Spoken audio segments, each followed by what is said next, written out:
Olá, tem início agora o programa Boa Vontade Entrevista. O nosso convidado de hoje aqui na Boa Vontade TV é o professor Carlos Nobre, pesquisador do Instituto de Estudos Avançados da USP, Universidade de São Paulo, e co-presidente do painel científico para a Amazônia. Professor, muito obrigado por nos atender, tudo bem?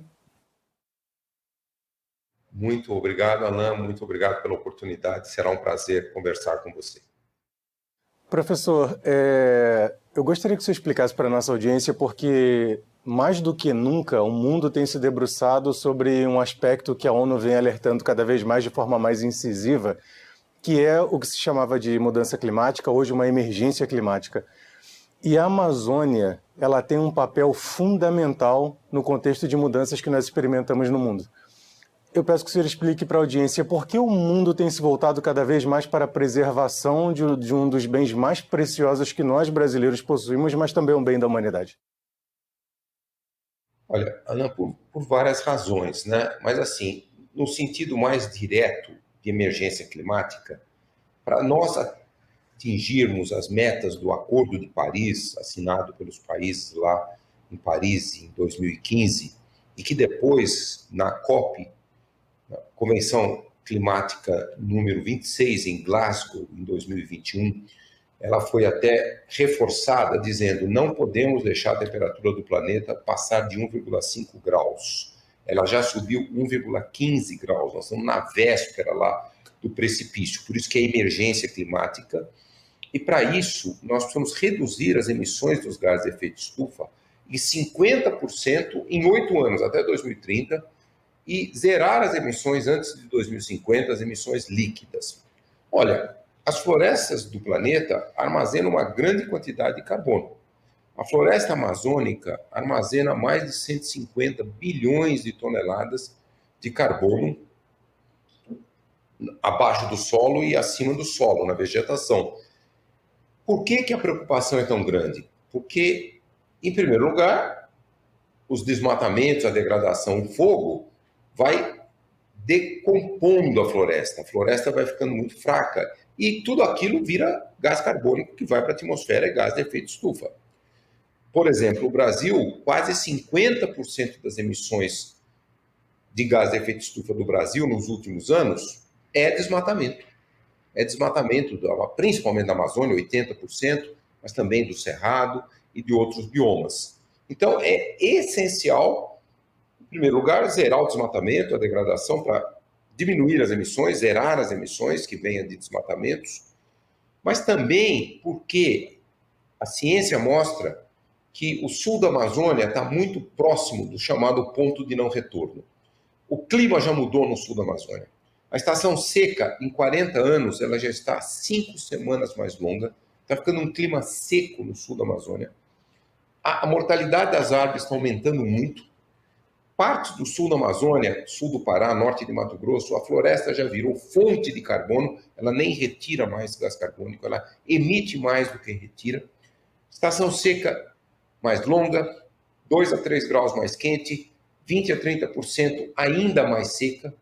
Então, ali já está na véspera mesmo do ponto de não retorno. Se passarmos desse ponto de não retorno, no mínimo 50% da floresta amazônica decompõe para um ecossistema muito degradado. Poucas árvores, gramíneas, o fogo vai ser um fenômeno normal nesse ecossistema, como é no Cerrado. Só que o Cerrado evoluiu em 50 milhões de anos com o fogo. A floresta não, ela evoluiu sem o fogo. Então, se passarmos desse ponto de não retorno, entre 30 e 50 anos, nós vamos jogar na atmosfera uns 250 bilhões de toneladas de gás carbônico. Professor, o senhor falou sobre o aspecto das queimadas, que recentemente foi objeto de muito debate, de muita atenção no Brasil, mas também no exterior, das queimadas acontecendo na Amazônia. Qual o nível de gravidade que eventos como esse... Eu tive a oportunidade de assistir uma palestra sua, na qual o senhor falava que não são as descargas elétricas que ocasionam essas grandes queimadas, na verdade é uma intervenção humana. Qual o risco que essas queimadas representam hoje para o futuro da Amazônia? As queimadas hoje, elas têm aumentado demais. Um estudo recente publicado essa semana, pesquisadores do Instituto Nacional de Pesquisas Espaciais, o INPE, mostrou que em agosto e setembro de 2022, agora, meses atrás, nós tivemos um altíssimo número de queimadas, o mais alto desde a mega seca de 2010. Houve uma mega seca em 2010. Quando há uma seca muito grande, o número de queimadas aumenta muito. Mas esse ano não havia seca. Foi um ano normal, uma estação seca normal, não era uma seca. E quase o número de queimadas em agosto e setembro foi do nível de 2010. Isso foi tudo humano, não foram descargas elétricas, não foi nada natural, e aumentando muito o uso do fogo, e principalmente nesses meses, que são os meses que mais se queima na Amazônia. Todos os estudos mostram que acima de 90% dos incêndios, alguns estudos mostram 95% dos incêndios são humanos, e muitos são propositais, é crime. São criminosos colocando o fogo para destruir a floresta, para degradar a floresta. Uma outra parte grande dos incêndios é o fato que o pecuarista brasileiro, tradicionalmente, na Amazônia, ele usa o fogo para renovar a pastagem. Então, eles estão queimando a gramínea ali para plantar depois uma nova pastagem, e aquele fogo pula dali para a floresta que está do lado. A floresta que está do lado vai se degradando, o fogo vai consumindo, correndo o chão da floresta. Quando o fogo corre o chão da floresta, ele mata muitas árvores. Aí cai todas as folhas dessas árvores, aí o sol seca muito mais o solo, toda aquela região fica muito vulnerável ao fogo. Professor, em que ponto nós estamos hoje de um risco real de alcançarmos esse ponto que o senhor dizia, de não conseguir mais mudar os rumos do que nós temos experimentado hoje, infelizmente, na floresta amazônica, esse turning point? Nós estamos muito perto disso acontecer. É possível reverter o quadro que nós temos hoje? Olha, é muito difícil, mas não há outra possibilidade, não há nenhuma outra rota, não há alternativa. Só existe essa solução, que é zerar os desmatamentos. Temos que ter uma moratória imediata de desmatamentos em todo o sul da Amazônia. Isso vai do Atlântico até a Amazônia na Bolívia. Isso é 2,3 milhões de quilômetros quadrados. Até mesmo algumas décadas atrás, esse arco do desmatamento não pegava o estado do Amazonas. Hoje, o estado do Amazonas, o sul do estado do Amazonas, é que tem o maior crescimento de desmatamento de toda a Amazônia brasileira.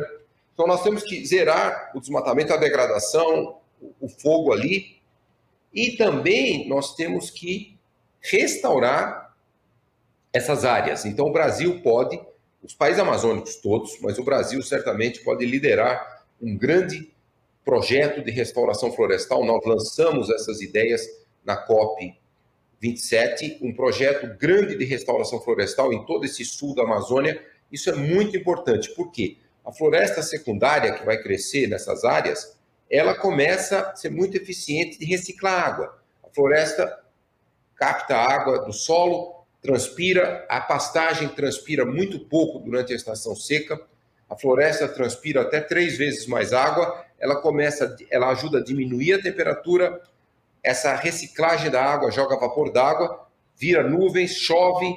Então, essa é a maneira de tentar salvar a Amazônia. Professor, nós vamos a um breve intervalo nesse nosso bate-papo aqui no programa Boa Vontade Entrevista. E é claro, nosso convite é você, meu amigo, você também, minha amiga. Permaneça conosco, voltaremos em instantes aqui no programa Boa Vontade Entrevista.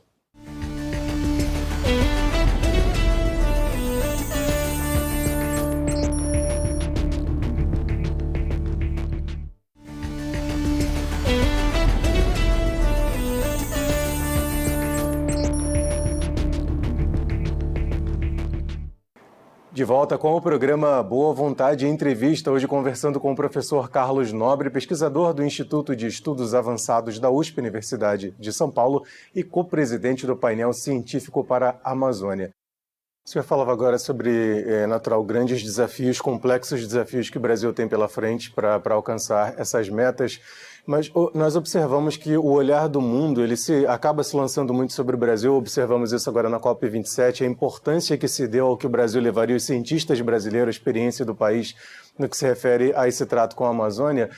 O Brasil, ele é uma referência, ele pode ser uma grande liderança nessa mudança de postura, num olhar mais para uma nova economia, para a preservação do meio ambiente. O Brasil é esse ator importante no cenário internacional nesse contexto de debate?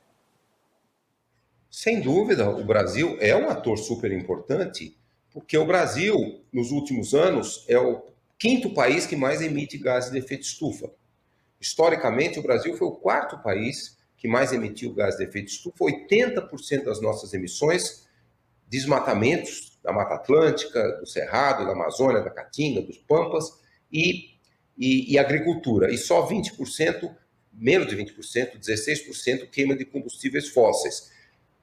Portanto, o Brasil tem uma enorme responsabilidade. Nós temos a maior parte da floresta amazônica, 61% de toda a floresta amazônica está em território brasileiro.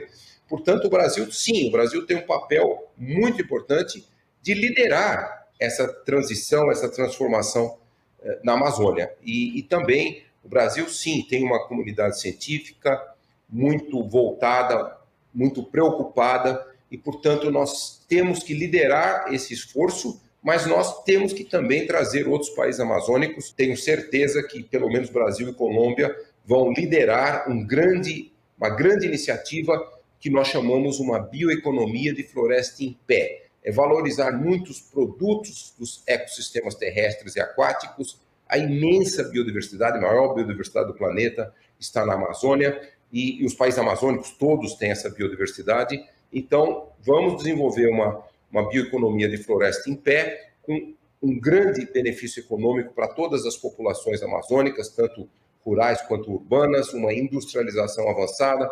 Então, nós temos realmente que buscar essas trajetórias de sustentabilidade, reduzindo muito as nossas emissões. Lógico, zerar os desmatamentos já reduz 50% as nossas emissões, mas também nós temos um enorme caminho de buscar a chamada agricultura regenerativa. O Brasil é o quarto maior produtor de alimentos do mundo, o segundo maior exportador de alimentos do mundo, e nós temos aproximadamente 6% da área agrícola do Brasil, aí 2,8 milhões de quilômetros quadrados, praticando agricultura regenerativa, por exemplo, o plantio direto.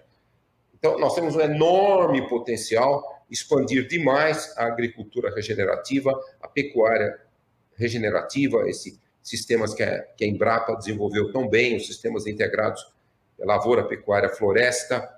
Com isso, nós vamos manter a mesma produção pecuária utilizando menos de 50%. Nós temos 1,6 milhões de quilômetros quadrados de pastagem, 30% altamente degradadas. Então, nós temos que caminhar nessa direção. Por quê? Isso preserva a qualidade ambiental do Brasil, do mundo, combatemos a emergência climática, e a agricultura regenerativa, ela também torna a agricultura e pecuária mais resiliente aos extremos climáticos. Nós estamos vendo explodir no mundo todo os extremos climáticos, secas, ondas de calor, chuvas intensas, até mesmo, às vezes, esses recordes de temperatura fria, essas ondas de frio que chegam aqui no Brasil. Todo mundo fala, não, mas a mudança climática aquece o planeta. Sim, aquece o planeta. O número de dias frios diminui, mas essa fuga de ar muito frio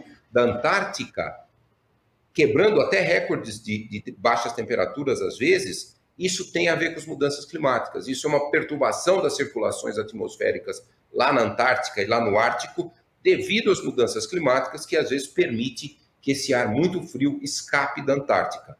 Então, esses extremos climáticos, todos têm a ver com as mudanças climáticas, e eles estão causando um enorme prejuízo. Nós estamos tendo quebras de safras, de todo tipo de safra, relacionados com esses extremos climáticos, principalmente secas, ondas de calor, e às vezes até mesmo excesso de chuvas. Então, a agricultura regenerativa, ela diminui muito o risco da agricultura. Por quê? Quando você tem esses sistemas integrados, que você recupera uma parte do bioma, seja floresta, seja cerrado, seja pantanal, aquilo protege a sua cultura agrícola, protege a sua pastagem, diminui a temperatura, diminui os extremos climáticos, diminui a erosão do solo, mantém os polinizadores. Então, a agricultura regenerativa, ela não é só mais lucrativa, ela é também mais lucrativa, mais produtiva, mas ela aumenta muito a resiliência da agropecuária aos extremos climáticos que já ocorrem, não tem mais volta atrás,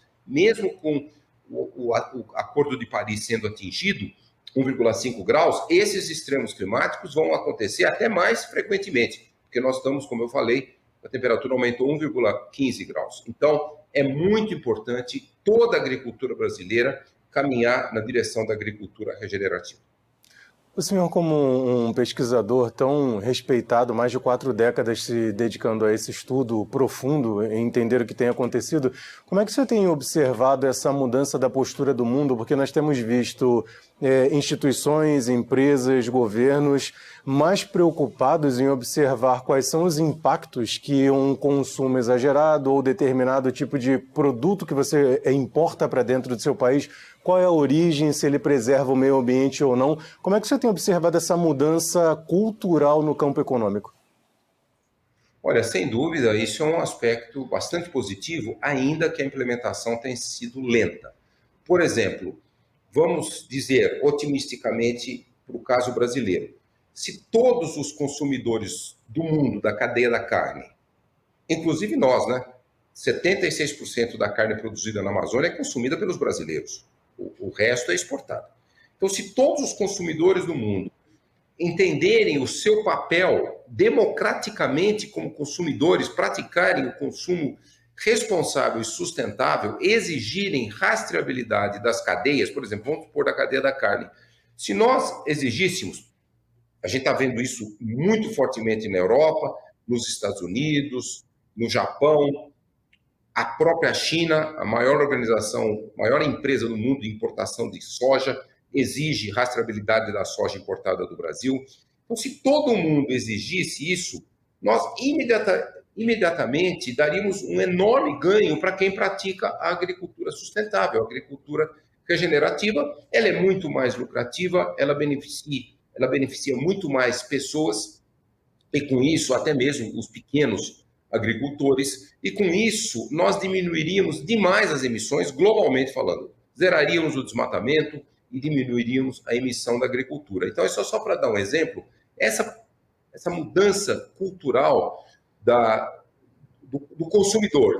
Eu sou um consumidor, eu tenho que praticar o consumo responsável, eu não vou consumir nada que tenha uma pegada de carbono muito grande, ou impacto na biodiversidade, ou impacto nas populações originárias, os indígenas, as comunidades locais. Quer dizer, é totalmente factível. Hoje nós temos sistemas de monitoramento de satélite, tecnologias que podem dizer com a maior clareza a rastreabilidade de qualquer produto agrícola. Por exemplo, já há inúmeras fazendas pecuárias no Brasil que colocam um chip na orelha do boi e nós sabemos exatamente a vida do boi, do novilho até o abate ou o gado leiteiro. Se aquele boi veio de uma área ilegalmente desmatada, pronto, já aquilo é sabido. Então, tudo isso, as tecnologias são muito avançadas hoje, mas nós precisamos, logicamente, fazer com que todos os consumidores entendam o seu grau de responsabilidade. Se nós atingirmos esses objetivos,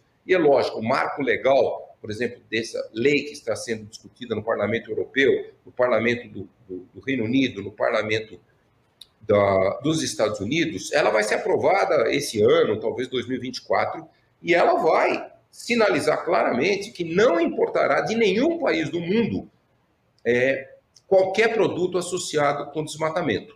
Então, isso vai canalizar, melhorar muito a agricultura mundial e certamente o Brasil, como eu falei, o quarto maior produtor de alimentos, segundo maior exportador de alimentos, é um país que vai poder se beneficiar muito dessa legislação, beneficiando todos aqueles agricultores e pecuaristas do Brasil que já vêm praticando a agricultura sustentável, a agricultura regenerativa. Professor, nós chegamos ao final dessa primeira parte da nossa conversa aqui no programa Boa Vontade Entrevista.